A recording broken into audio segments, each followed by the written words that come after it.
Yan. Bakutan natin para hindi mga mare.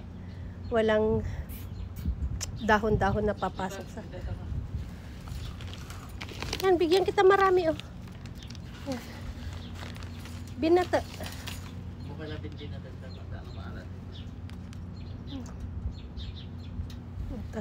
Ito yung bigay ni Maring Rochelle. O, diba?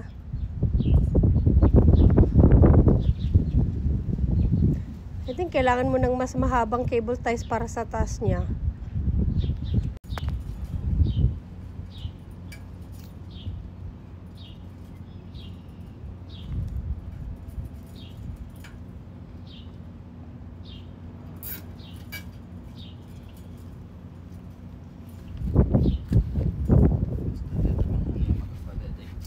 Dada yung buta.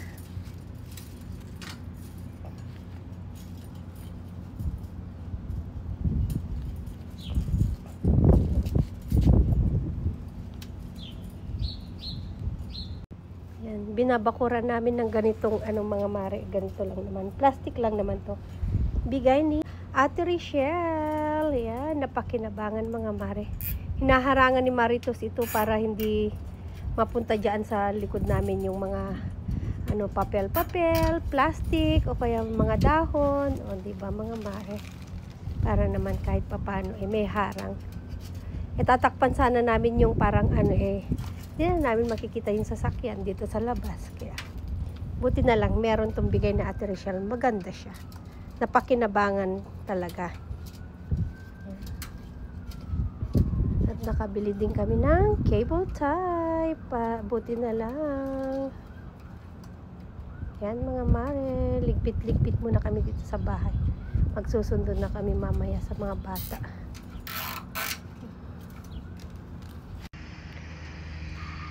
Unay. Yan mga mare.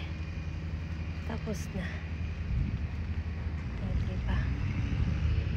May pakinabang. Ayan, that's it for today.